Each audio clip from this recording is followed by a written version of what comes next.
Okay students, हम लोग chemistry का क्लास 10 का गेस्ट पेपर चेक करते हैं। आप लोगों का जो नेक्स्ट पेपर होगा वो केमिस्ट्री का है।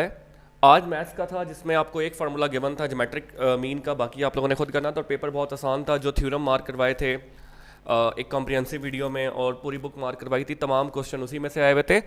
एक दो क्वेश्चन ऐसे थे जो उसके बाहर थे, लेकिन आप लोग विदाउट जो चॉइस को छोड़कर बाकी सब कर सकते थे। एनीवेज, अब केमिस्ट्री थोड़ा टफ सब्जेक्ट है, इसको स्टार्ट करते हैं। इसका गेस्ट पेपर चेक करते हैं। तो आप बच्चों को क्या क्या करना है इसमें चेक करते हैं। आप बच्चों ने चैप्टर नंबर 9 में केमिकल इक्विलिब्रियम में law of mass action define derive long question के लिए करना है, राइट।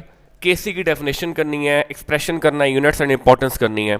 इंपॉर्टेंस में वो 3 point, prediction of direction, prediction of उसमें क्या आ जाएगा, उसकी एक्सटेंट, राइट, केसी की, और ली चैटली प्रिंसिपल उसका एप्लीकेशन के साथ लॉन्ग में करना है आप लोगों ने। Chapter 10 acid base and salt, मैं इसलिए जल्दी गो थ्रू कर रहा हूँ क्योंकि मैंने इसके साथ एक अटैच किया है पिछले साल का पेपर, जो कि आप लोगों के लिए काफ़ी हेल्पफुल होगा प्रिपरेशन के लिए। तो आप लोगों के लिए acid base and salt, self ionization of water, define salt, method of preparation, Lowry Bronsted concept with example, identify acid base, ये मस्ट है। इसके साथ जो प्रिपरेशन ऑफ सॉल्ट है यहाँ पे मेंशन है, ये आपने लाजमी करना है। ऑर्गेनिक केमिस्ट्री में आप बच्चों ने functional group, most important long question, heterocyclic compound with example. अब मैं हेट्रोसाइक्लिक के बजाय मैं ये लिख सकता हूँ क्लासिफिकेशन। क्लासिफिकेशन आप ऑर्गेनिक कंपाउंड्स की लाजमी करके जाइएगा। Differentiate between saturated, unsaturated, fractional distillation and destructive distillation, alkane and alkyl, define isomerism, give isomers of pentane.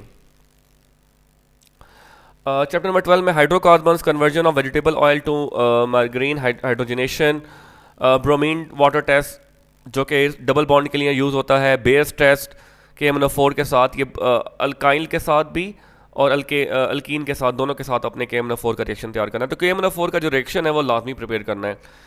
मैं इस चैप्टर को मार्क नहीं करवाता बच्चों को क्योंकि ये चैप्टर जो है वो आपने फुल करना है, ठीक है। ये अगर आप मतलब ये छोड़ भी दें, मतलब कि सारा इसमें से करें, एक एक वर्ड तैयार करें, एक एक रिएक्शन तैयार करें, तो ज़्यादा अच्छी चीज़ है।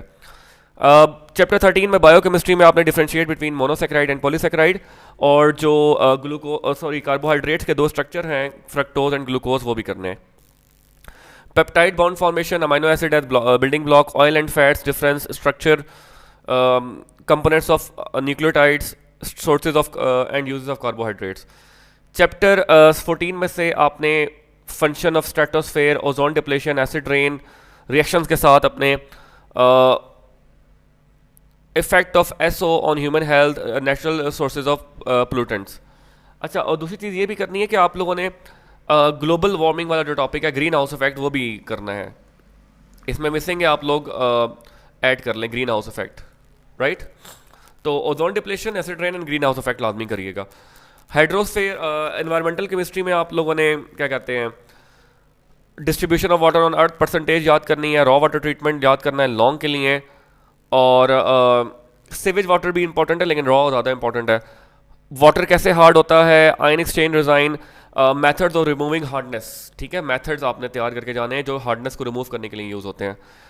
इंडस्ट्रियल केमिस्ट्री में बच्चों आपने क्या करना है कि सॉल्व अमोनिया प्रोसेस लॉन्ग में तैयार करना है, बहुत इंपॉर्टेंट है। बेस्पराइजेशन डायग्राम रिएक्शन प्रोसेस के साथ, और why organic fertilisers are preferred side box में है, ये आपने याद करना है। Origin of petroleum, names of fraction and fractional distillation long में करना है, प्लस यूरिया भी आप लोगों ने तैयार करना है। यूरिया इसमें मेंशन नहीं है। ये एक पेपर है नीचे, जो पेपर आप लोगों को आइडिया देगा कि किस तरह के क्वेश्चन आ रहे हैं और किस तरह के क्वेश्चन आ सकते हैं। ये पास पेपर के क्वेश्चंस कंपाइल हुए हुए हैं जो कि आपने लाजमी एक दफ़ा गो थ्रू करना है। फंक्शनल ग्रुप जो है अमाइन में यूज़ होता है, अमाइंस में अमाइन यूज़ होता है। The name of alkane having 7 carbon atoms in the chain are is heptane. 1% alkane aqueous solution of KMnO4 is used to detect the presence of alkene. This reaction is known as Bayes test. Incomplete combustion of methane gives carbon monoxide and carbon, और complete क्या देती है ये भी याद रखिएगा। Cotton is pure cellulose. Which compound found in every living cell serves as the information and control? DNA.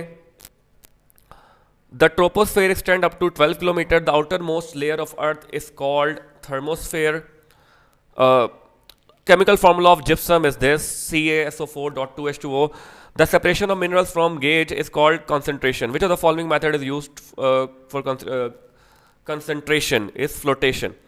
For a reversible reaction, Kc की जो वैल्यू है आपके पास, ये मैं थोड़ा सा एक्सटेंड कर देता हूँ. ओके, रिवर्सिबल रिएक्शन आपके पास दिया हुआ है, which substance is product of the reaction. तो ये जो ऊपर होता है ये प्रोडक्ट होता है और नीचे जो होते हैं वो रिएक्टेंट होता है. In a reaction acid base metal क्या प्रोड्यूस करता है? Salt and water. Section B में बच्चों आप अगर देखें तो आपके लिए सेक्शन बी का पहला सवाल क्या है? Bromide, bromine chloride decomposes to form chlorine and bromine. For this reaction आपने केमिकल इक्वेशन लिखनी है इसकी, जैसे ये लिखी हुई है. ब्रोमीन क्लोराइड अगर डिकम्पोज होकर ब्रोमीन और क्लोराइड दे रहा है, आपने केसी लिखना है, जैसे इसमें केसी लिखा हुआ है, ऊपर प्रोडक्ट्स हैं और नीचे रिएक्टेंट्स हैं, और उसका यूनिट निकालना है. यूनिट यू नो कैसे निकालते हैं? आप हर कॉन्सेंट्रेशन की जगह मोल डेसीमीटर क्यूब, मोल पर डेसीमीटर क्यूब लिखते हैं और उसको सॉल्व करते हैं. अगर सारे कैंसिल होते हैं तो no unit. Number 2, what is the importance of equilibrium constant for a chemical reaction. Importance के ये पॉइंट किताब में भी हैं, आप किताब से याद कर लें या यहाँ से कर लें, एक ही बात है. What are basic salt? Give example. Basic salt वो होते हैं जिसमें आपके पास OH रिप्लेसेबल आइन हो पार्शली. मतलब OH आइन यहाँ पे 3 थे तो इनमें से एक रिप्लेस हो गया और 2 बच गए, तो ये बेसिक सॉल्ट्स में आएगा. डेफिनेशन किताब से करें, जहाँ मर्जी से करें, और कोई सी एक एग्जाम्पल. अच्छा, आप देखें इसमें 3 रिएक्शन लिखे हुए हैं, आप कोई एक रिएक्शन अच्छा सा कर लें और वही पेपर में लिख कर आए, लेकिन A to Z वही हो. ये जैसे जिंक हाइड्रोक्साइड HNO3, बिल्कुल कंप्लीट A to Z आपने यही रिएक्शन लिखा हो. ये नहीं कि आप 3 तैयार करके जाएं लेकिन इसमें कुछ इसका लिख रहे हो, उसका कुछ लिख रहे हो. एक रिएक्शन लेकिन बहुत अच्छा हो. 4th है, bacteria is in our mouth feed on small particles of food struck on to our teeth and change into an acid. Explain how using toothpaste of pH 10 can help to prevent the acid. अब ये SLO based question है. तो toothpaste जिसकी pH 10 है, which is mildly alkaline, the alkaline pH of toothpaste help neutralise the plaque acid with which cause tooth decay. इसके बाद है, the following chemical reaction are about calcium compounds. ठीक है, calcium compounds के reaction लिखे हुए हैं. ये आपके पास 2 रिएक्शन हैं. ये वो रिएक्शन है जो method of removing permanent hardness के बारे में यूज होते हैं. आप लोग चेक कर लिए किताब में.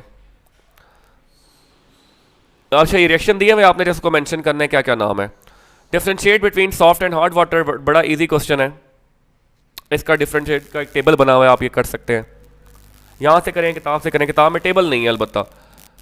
ओके, इसके बाद आपके पास list names of fractions obtain by fractional distillation. Fractional distillation के जरिए कौन कौन से कंपोनेंट्स ऑब्टेन किए जाते हैं. तो ये liquefied petroleum, gasoline, naphtha, kerosene, diesel, lubricating oil, fuel oil, bitumen.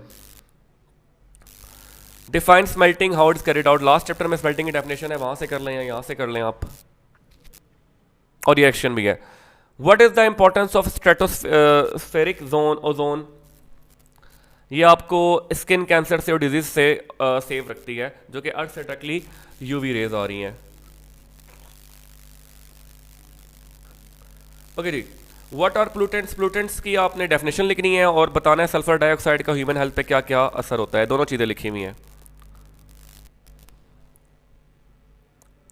उसके बाद what are vitamin, define their types. Vitamin के आपने वो भी याद करना है जो बुक में टेबल है, जिसमें आपको किस विटामिन की डेफिशिएंसी से कौन सी डिजीज या कौन सी प्रॉब्लम हो सकती है. उसके बाद जो क्वेश्चन है, differentiate between mono, oligo and polysaccharide, give examples. ये टेबल तैयार कर लें. Complete the following reaction. ये रिएक्शन आपको इनकम्प्लीट दिया हुआ है, आपने कंप्लीट करना है. ये 2 रिएक्शन दिए हुए. Water adds to ethene according to the following reaction. Identify groups in the reactant. ये लिखा हुआ है इसका answer. How alkenes are prepared by dehydrogenation of vicinal dihalide. अब ये किताब में होगा रिएक्शन, आपने वहां से तैयार करना है. ठीक है.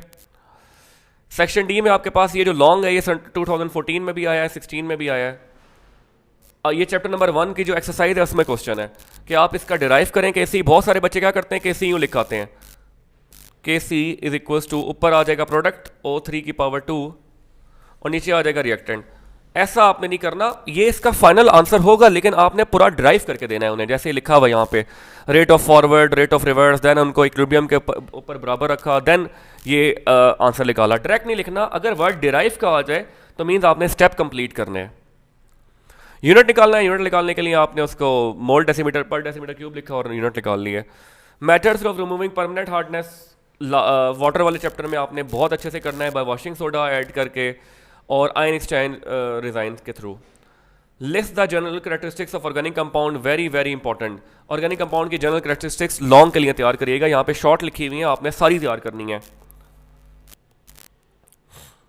इसके बाद व्हाट इज ग्लोबल वार्मिंग, मैंने ऊपर भी मेंशन किया था ग्लोबल वार्मिंग इंपॉर्टेंट है, इधर देखें आया हुआ भी है पेपर में और उधर टेबल में मेंशन नहीं था। तो आपने global warming green house effect दोनों करने हैं, green house effect plus global warming दोनों ये साथ साथ आते हैं, तो ये आपने अच्छे से प्रिपेयर करने हैं। इनके इफेक्ट्स भी, Lewis acid base concept in detail आपने एक्सप्लेन करना है लॉन्ग में रिएक्शंस के साथ, और लास्ट में आपने हेलोजिनेशन का कॉन्सेप्ट डिस्क्राइब करना है कंप्लीटली रिएक्शंस के साथ। ये रिएक्शन नीचे लिखा हुआ है, आपने रिएक्शन के साथ करना है। और रिएक्टिविटी ऑर्डर भी एक्सप्लेन कर दिया कि सबसे ज़्यादा रिएक्टिव फ्लोरीन है, फिर क्लोरीन है, फिर ब्रोमीन, फिर आयोडीन है। आयोडीन का रिएक्शन सबसे स्लो होता है। तो ये आपके पास एक proper guest paper type question भी हैं और ऊपर आपके पास इंपॉर्टेंट क्वेश्चन भी हैं।